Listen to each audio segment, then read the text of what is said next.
All right, let's get started. My name is Will Snyder. It's great to be with you all today. I am the co-founder and CEO of Metopio, and today we are going to be talking about how to leverage community context to really help adapt and modernize our rural healthcare delivery system. We'll talk a little bit about the economics of rural healthcare, and then also, get into some data that I think is pretty interesting when we think about community context. And part of what we'll be thinking about with the community context side of things are what we sometimes call social determinants of health, and a lot of people now are referring to non-medical drivers of health. So we've got a quick poll for you to take right before we get started. Just kind of curious if you are doing SDOH screening at your facility, what are you seeing most commonly among or most frequently among your community members or patient populations?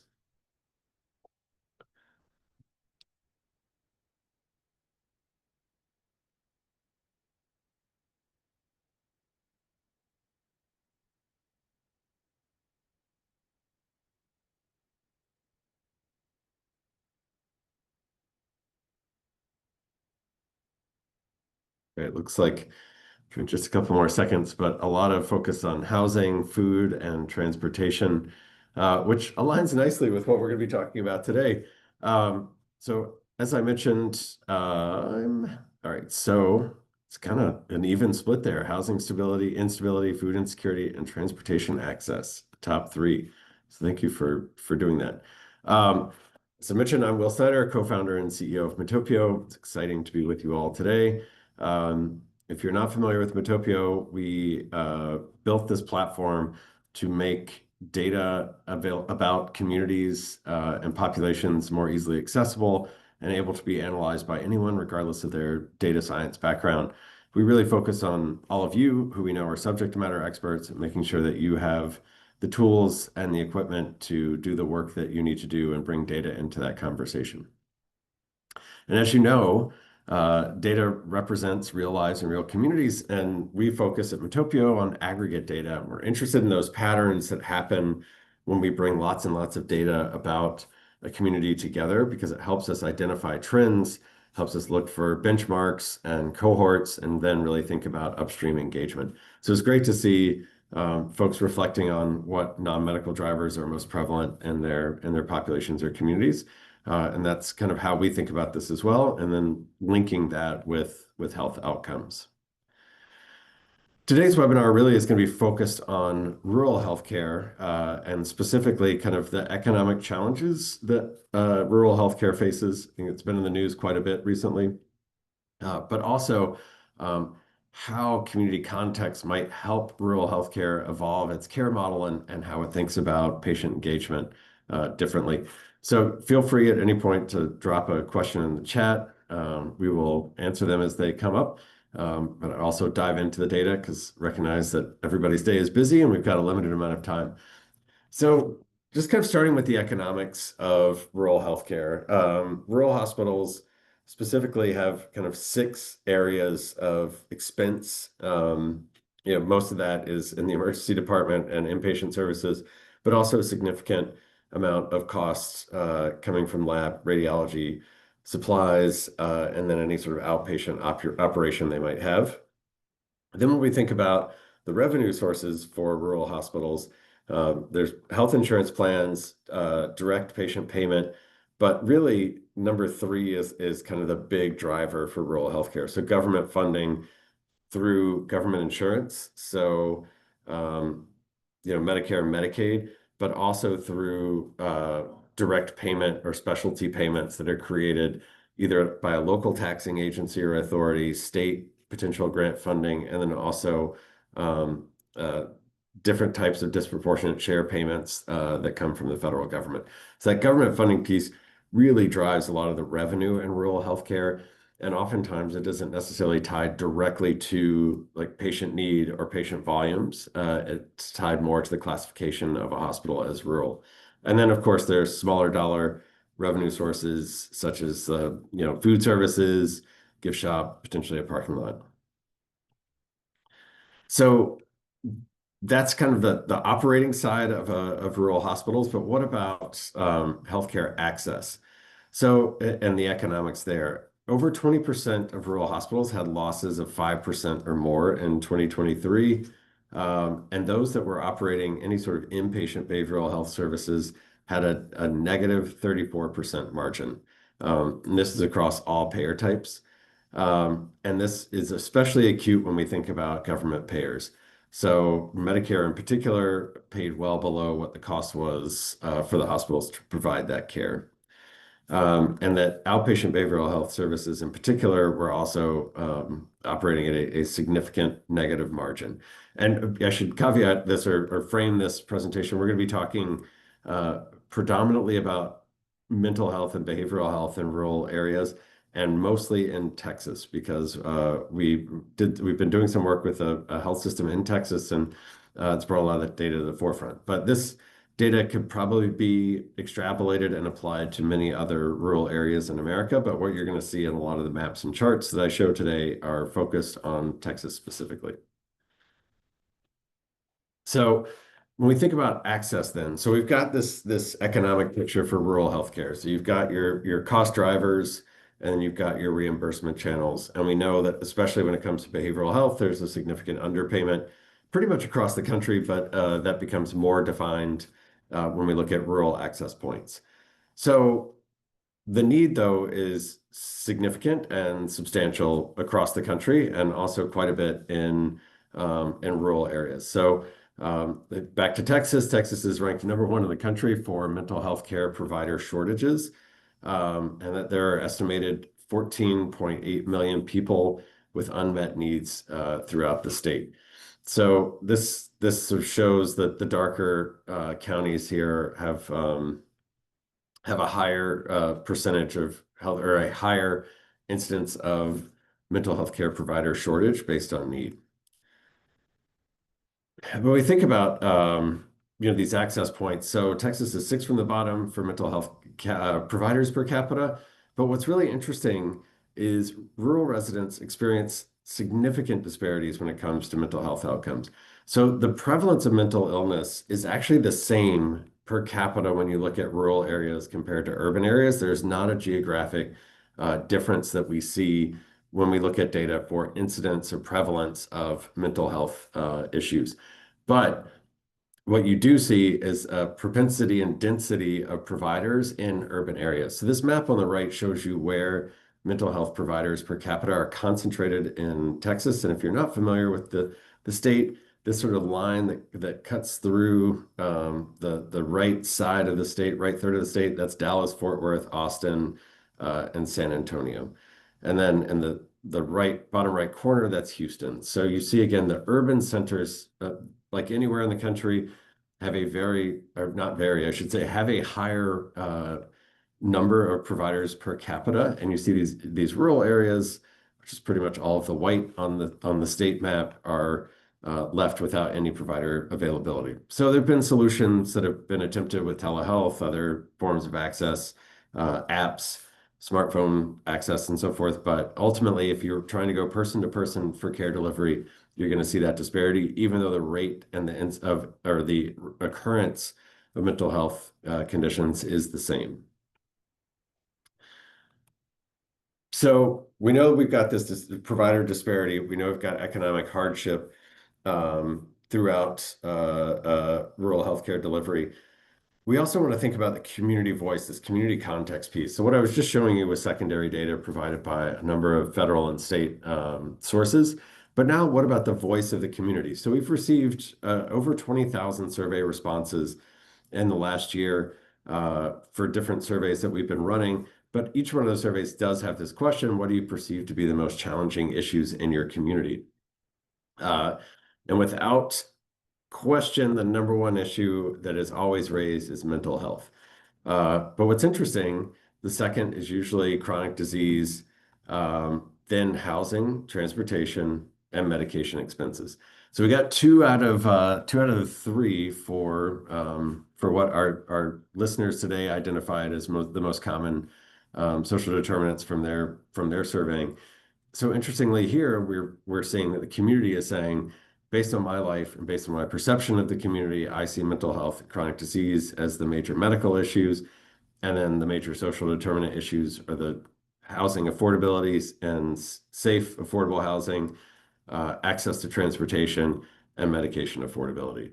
But yet, when we look at the economics, go back to the beginning of the slide deck, you're not necessarily seeing that aligned in how the delivery system is working. And I think what makes this really important as we get into the analytics of rural healthcare or rural health needs and then rural healthcare delivery is we're not thinking about this through a single input and single output. The community context is a critical piece to understanding disease burden as well as potential outcomes.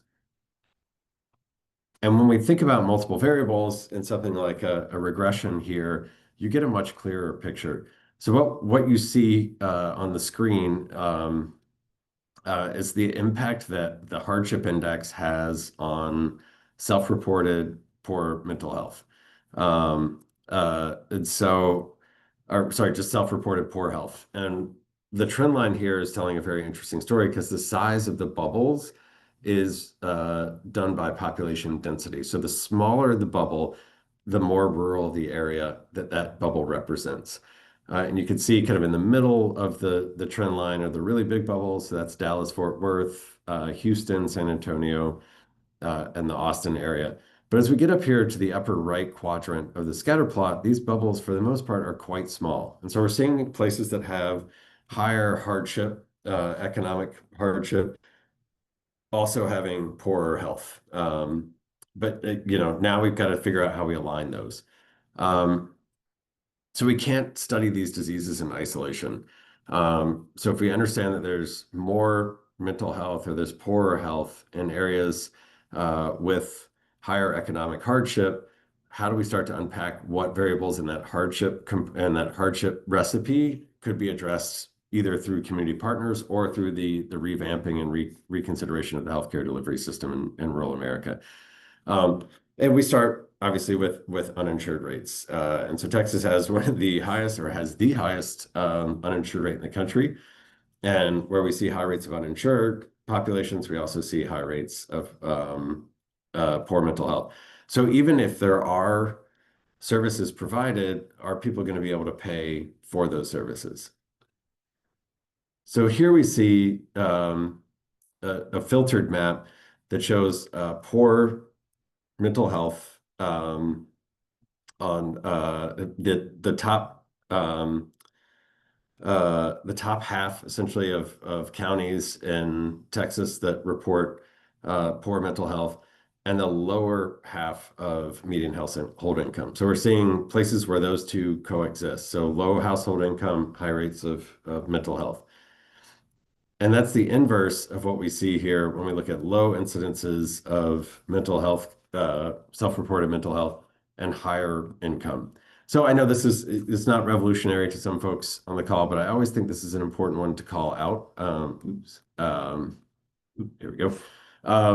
That we see what happens is on the map on the left, those are highly concentrated in rural parts of Texas. And on the right, we see these areas of lower mental health burden, higher income concentrated in urban and suburban areas throughout the state.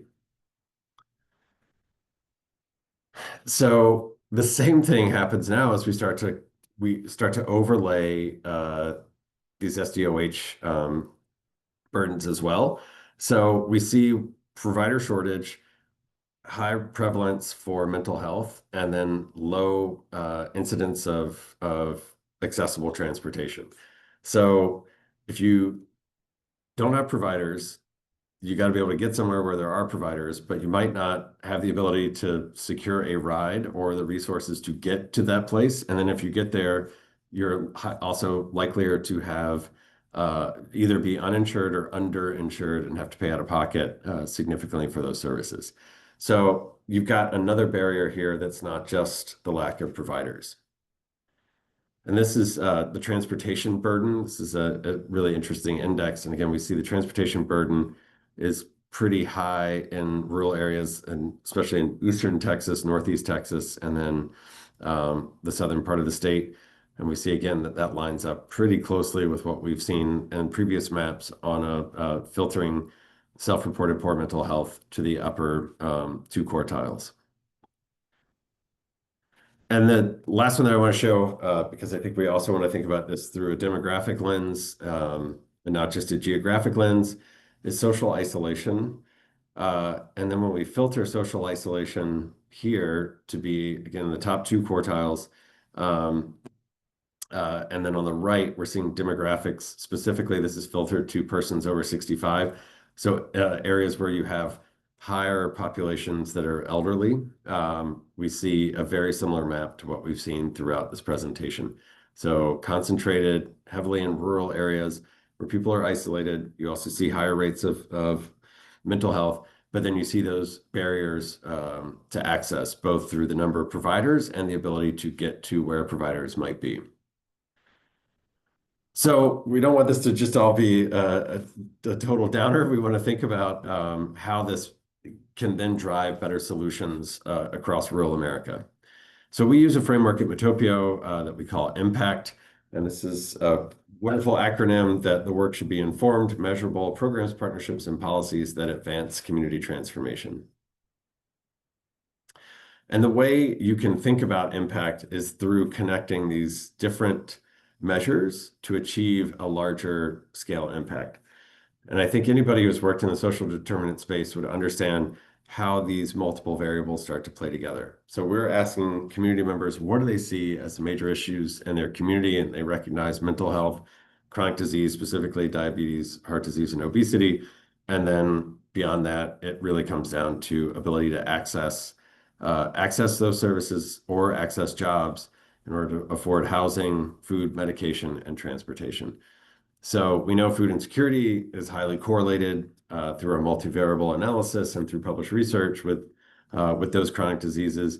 We know that living, potentially in an unsafe area also leads to higher rates of inactivity, fewer resources, higher levels of stress and anxiety. That can also cause a stress with the housing burden.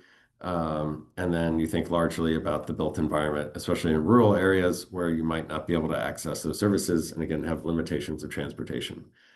So you could think about how each of these interact through a variety of analytical models. Within Metopio, we usually focus on multivariable regressions and a couple other forms of analysis that help us pinpoint where these variables are coexisting and potentially have strong effects on one another.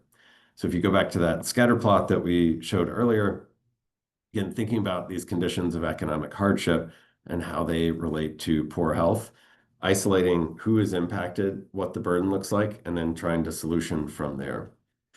So something that I just want to call out while we're together today, I think is a really interesting, back to Texas, a really interesting approach taken by Christus Health, where they use their CHNA as a foundation for a larger equity-focused strategy across their enterprise. And they use this community context to create communities of focus. They were then able to use these community focus, and they were able to link these communities of focus to utilization within the health system, specifically heart failure in the emergency department. And then think about those connections, those points of connectivity between inpatient or emergency department care, outpatient, and then community engagement through partners and community-based organizations. And this is how they started to create this lens through which they could understand those multiple variables in one. So they thought about community population and demographics, who was coming to the hospital. They looked at social vulnerability, hardship and area deprivation, as well as life expectancy. They put that together to create a single score. They applied that score across their full enterprise service area, and then they're able to allocate resources and program design to target those areas, oftentimes in rural or less resourced communities. And kind of back to where we started on the transportation side, what I think was very interesting is one of the really successful programs they've been working on is the Mobility Options Program. And that's to help persons with disabilities of all ages, the elderly, people over 65, and low-income individuals access transportation. I think when they were doing their assessment, what they were recognizing, they were hearing transportation is a burden, especially for rural populations over and over and over. But when you look at the secondary data, it would say, well, only 5% of households don't have access to a car. But then you try to, with the data work that we were able to do with them, you go several layers deeper and understand that those 5% who don't have access to a vehicle in a rural part of the state or a rural part of their service area also have a lot of comorbidities and compounding issues.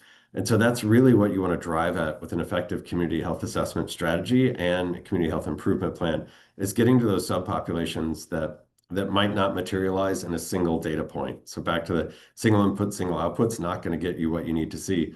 You've got to think about those multiple variables, combine the qualitative with the quantitative, try to get as much real-time or near real-time data as possible, either through clinical data or through frequent surveying, focus group listening sessions, and so forth, and be able to validate that further with the secondary data.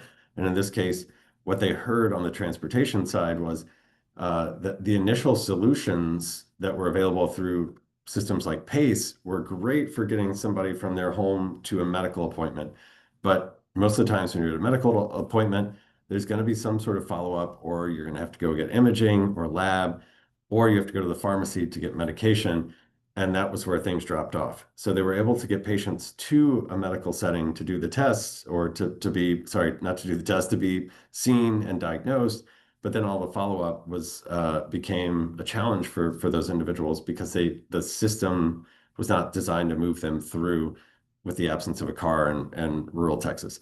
So this program really helped them, again, target and move people through the full continuum of care. And they've seen some really great outcomes as a result of it. So I'll leave you with this, that really what we're focused on and trying to help people think about here is removing the complexity of all these different data points, which helps you accelerate the analysis.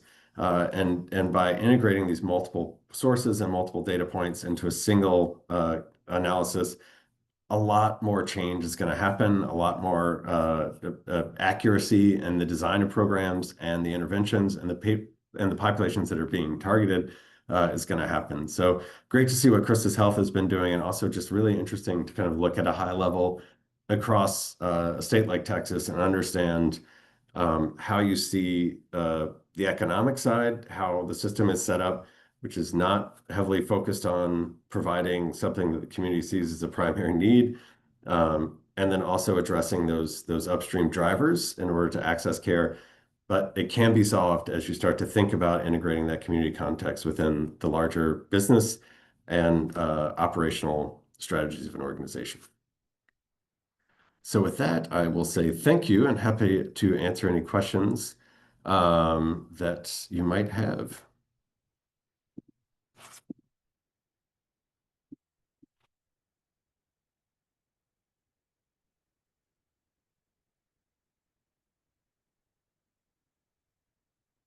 I always tell people this. So I worked at NPR for several years, many, many years ago, and they would tell us that when you're on the radio and you ask a question, you have to wait 5 seconds um, before people will ask questions. So in fact, we have one here. So what does it mean to move from a siloed analysis to a larger community context approach?